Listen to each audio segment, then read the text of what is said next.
lo que sea que vaya, cloro, potasio, hidrógeno, ¿sí? Ahí es muy diferente el término cotransportador de contratransportador, ¿verdad? Uno va en la misma dirección y el otro va en dirección opuesta. Entonces, contra. Ahora, entonces, las dos porciones son muy diferentes. Si hablamos de dilución y concentración de orina, ya este nivel tiene participación en eso, ¿verdad? Muy permeable, impermeable, y ya hay mayor participación de solutos que se reabsorben y solutos que se secretan. ¿Alguna duda? El túbulo distal también suele dividirse en una porción inicial y una porción final, y se hace puesto que, si ustedes se acuerdan de la clase pasada, la parte donde la rama ascendente gruesa toca las arteriolas aferente y eferente, es casi a este nivel, a nivel de la porción inicial del túbulo distal. Por eso es que se dice que este también forma parte del aparato yuxtaglomeralar. Este va a reabsorber con avidez sodio, potasio y cloro. 5% más o menos de la carga que veníamos arrastrando todavía de lo filtrado se va a reabsorber a este nivel, y por eso es que la regulación túbulo glomerular que hablábamos de la filtración se da a este nivel. Es impermeable al agua y a la urea, que la urea, ¿por qué la mencionamos? Porque la urea tiene un papel relevante en la concentración de la orina. A este segmento también es parte de la dilución, por lo que se le llama segmento diluyente. ¿Qué pasa aquí? Así como en el túbulo proximal, así como en el asa de L, este tiene su cotransportador principal o su cotransportador particular, que en este caso es el cotransportador sodio-cloro, que está presente a este nivel, y es el sitio de acción de otros diuréticos, que son los diuréticos tiazídicos. ¿Cuál va a ser la función de este cotransportador? Pues básicamente va a mover el cloro, lo va a ir desplazando hasta llegar al líquido intersticial renal. Aquí está el cotransportador, aquí ve el cloro pasándose. Siempre también a este nivel participa la bomba de sodio-potasio ATPase, transportando el sodio, tal como hemos visto en todos estos segmentos, hacia afuera. ¿Sí? Ahora, entonces, significa que en aquellos hipertensos que nosotros ocupemos diuréticos tiazídicos, vamos a tener esto, un bloqueo de este cotransportador. ¿Sí? Igual en los diuréticos de asa, ocupamos diuréticos de asa, significa que va a bloquear el cotransportador a nivel del asa de L. Entonces, de ahí la importancia. ¿Y cuál es el impacto fisiológico de esos fármacos? Pues, bloqueo el cotransportador, significa que el cloro no se va a mover, ¿sí? ¿Ya? Entonces, ¿qué va a pasar con ese cloro si no se mueve hacia el intersticio para reabsorberse? Se pierde, se excreta. ¿Ya? Esos serían los pasos. Igual con los diuréticos de asa, ¿verdad? Al igual que en la porción final. La porción final del túbulo distal y el túbulo colector tienen la característica de poseer dos células bastante importantes que son y particulares: las células principales y las células intercaladas. Ambas tienen funciones siempre con respecto a los solutos y en tanto al agua. Las células principales van a reabsorber sodio y agua y van a secretar potasio. En cambio, las células intercaladas van a reabsorber potasio y van a secretar hidrógeno. Ya a este nivel hablamos quizás un tanto más de aquello que se llama equilibrio hidrosalino. ¿Qué va a llevar? ¿Qué no va a llevar? Y vienen ya aquí a meterse los ácidos orgánicos y las bases, que vamos a ver después que veamos el apartado de respiratorio y cómo se integran la fisiología pulmonar con la fisiología renal. Regresemos aquí. Las células principales tienen sitio de unión para la aldosterona. Cuando nosotros ocupamos antagonistas de aldosterona, estos antagonistas van a ir a luchar a esos sitios del receptor que tiene y van a luchar contra la aldosterona. Se van a unir a las células principales. Y si se unen a las células principales, ¿qué no va a haber? No va a haber reabsorción de sodio y agua, no va a haber secreción de potasio. Lo mismo sucede con estos otros fármacos, los bloqueantes de los canales de sodio. Y esto es importante mencionarlo aquí en fisiología, porque estamos estudiando la parte normal. Así cuando ya lleguemos al fármaco vamos a integrar esto. Ambos lo que van a hacer es reducir la excreción de potasio. Y de ahí su importancia. Entonces, como ven, no solo en el aparato cardiovascular, en su fisiología cardíaca, tiene mucho que ver el sistema renina, angiotensina, aldosterona, sino que aquí también se integra. Son una serie de sucesos concatenados que involucran también la porción final del túbulo distal. Ahora, la permeabilidad a ese nivel, la permeabilidad del agua a ese nivel, va a estar controlada por la hormona antidiurética, por la vasopresina. Significa que también estos sectores son un tanto impermeables al agua, pero con la condición de tener o no la presencia de la hormona. Si la concentración de la hormona está aumentada, es decir, está presente, estos dos segmentos van a ser permeables. Y si está ausente, está disminuida, son impermeables. El túbulo distal, entonces, con sus características muy particulares, es muy importante reconocer la participación de estos dos tipos celulares en la parte final del túbulo distal. Y finalmente el túbulo colector medular.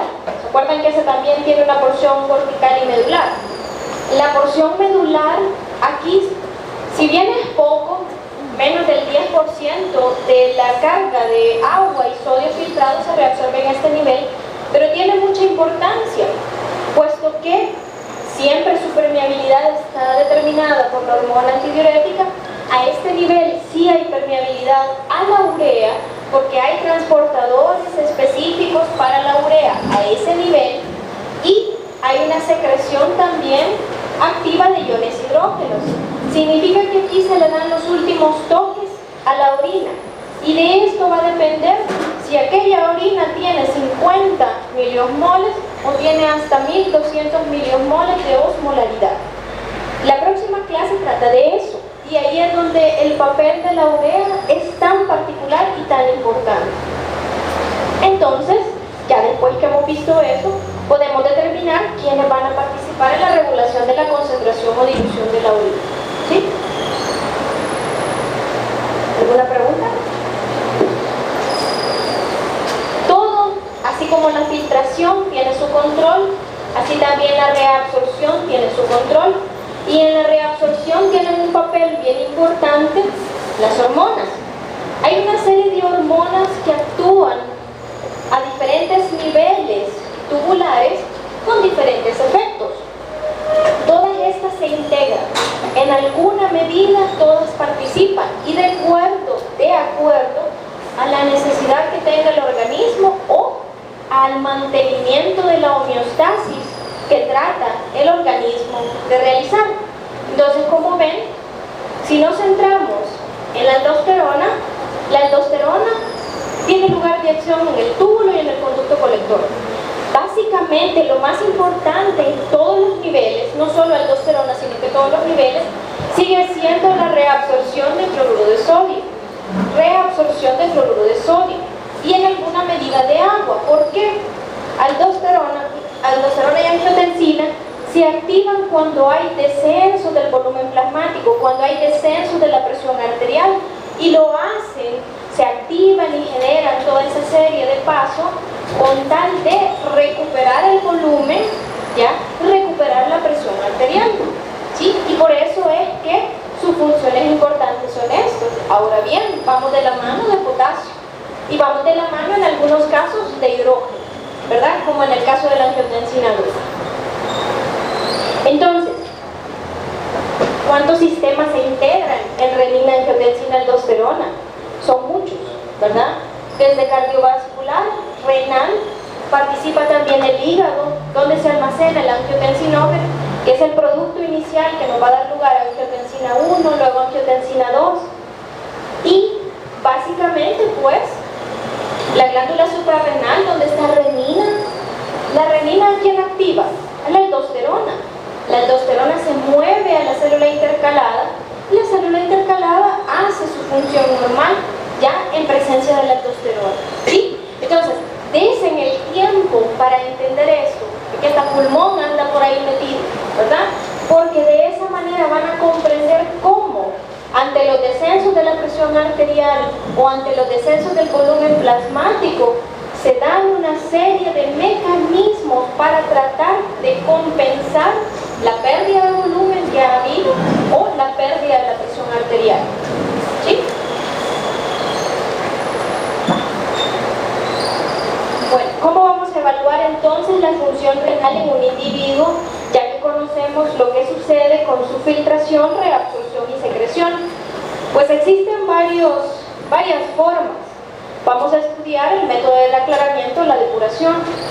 Como les he venido diciendo, hay muchas sustancias que muchas veces se utilizan para esto. La inulina, el PAP, la creatinina. Y básicamente lo que queremos nosotros es determinar la depuración renal, determinar el aclaramiento de una sustancia. Y eso es el volumen de plasma que se ha filtrado a su paso por todo el riñón, por todos los túbulos y demás, por unidad de tiempo. Y esto lo vamos a expresar en ml minutos. Entonces, si yo les dijera a ustedes cuál es su depuración renal, basándonos en la creatinina, ¿cuál sería su valor normal? Sin hacer ningún cálculo. ml minuto. ¿Dónde hemos visto ml minuto? En la tasa de filtración glomerular. 125 ml minuto. Un varón normal, un adulto normal, su depuración renal, nosotros nos basamos, o digámoslo así, nosotros tenemos más al alcance en nuestro sistema de salud sustancias como la creatinina, por su costo, por su facilidad de lectura, porque prácticamente todos los equipos de laboratorio ya la traen. Es más difícil conseguir inulina, es más difícil conseguir el ácido PAP. Entonces, cuando nosotros hablamos de aclaramiento renal, y ya vamos a avanzar donde van a ver que prácticamente es lo mismo, existe una fórmula, la fórmula de la depuración. Aquí es importante conocer la concentración de la sustancia en orina, el volumen de orina y la concentración plasmática de esa sustancia. Por eso es que es mucho más fácil utilizar creatinina. Y cuando ustedes ya vayan al área clínica y vean al paciente con la garrafa de orina, van a entender que lo que queremos es determinar su depuración, porque al paciente se le indica desde un día antes, en 24 horas, usted va a llenar la pichinguita con toda la orina que usted recolecta, va a estar orinando ahí, ¿ya? Y eso va a ser el volumen urinario, la concentración plasmática, la toma de sangre que le van a hacer al día siguiente y la concentración en orina, que esa se va a determinar.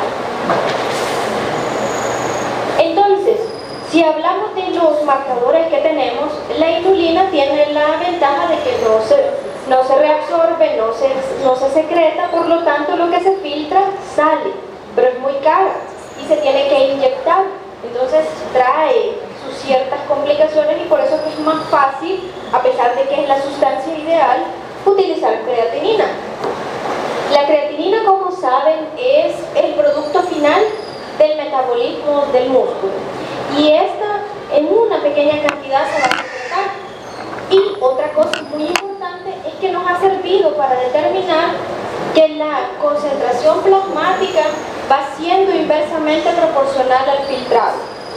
¿Alguna vez alguien se ha tomado la creatinina por algún examen de rutina o algo?